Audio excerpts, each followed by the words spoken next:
Hello বন্ধুরা, welcome back to my channel Sangeeta space. আশা করি সবাই ভালো আছেন।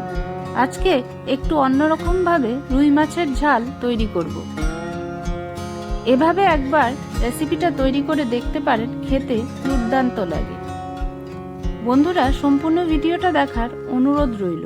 চলুন এবার রেসিপিটা শুরু করা যাক। এখানে 4 টুকরো রুই মাছ নিয়েছি। অল্প নুন আর হলুদ গুঁড়ো দিয়ে মাছগুলোকে ম্যারিনেট করে নিয়েছি।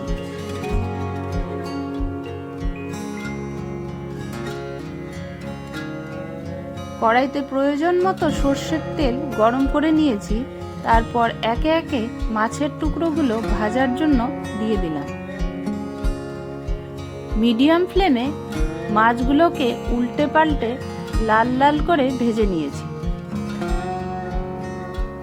বন্ধুরা, আমাকে সাপোর্ট করার জন্য আমার চ্যানেলটাকে সাবস্ক্রাইব করে পাশে থাকা বেল বাটনটা ক্লিক করে দেবেন, যাতে সবার আগে নোটিফিকেশনটা পেয়ে যান। মাছগুলো ভাজা হয়ে গেলে এবার তুলে নিচ্ছি।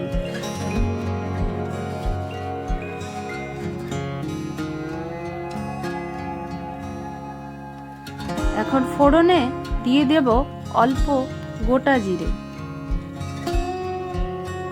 একটা মিডিয়াম সাইজের পেঁয়াজ গ্রেট করে যোগ করে দিলাম। পেঁয়াজটাকে 30 সেকেন্ড মতো নেড়েচেড়ে ভেজে নিয়েছি।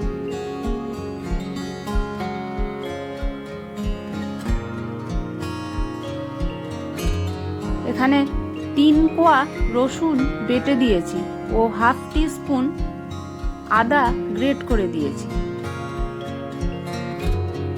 আরও 30 সেকেন্ড মতো সবকিছু ভেজে নিলাম। তারপর একটা মিডিয়াম সাইজের টমেটো গ্রেট করে যোগ করে দিলাম। কিছু চেরা কাঁচা লঙ্কা দিয়ে দিলাম। টমেটোটাকে কাঁচা গন্ধ চলে যাওয়া পর্যন্ত ভেজে নিয়েছি। স্বাদ মতো নুন দিয়ে দিলাম।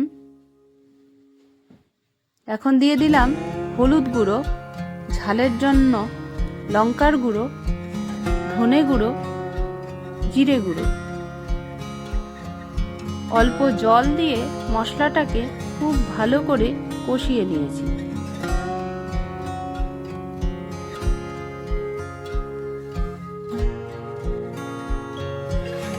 মশলা থেকে যখন তেল ছেড়ে দিয়েছে তখন সামান্য চিনি দিয়ে দিলাম।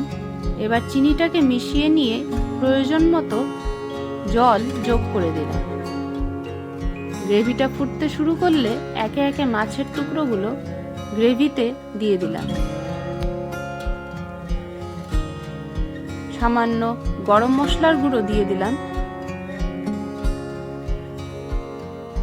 নামানোর আগে ধনে পাতা ছড়িয়ে দিলাম।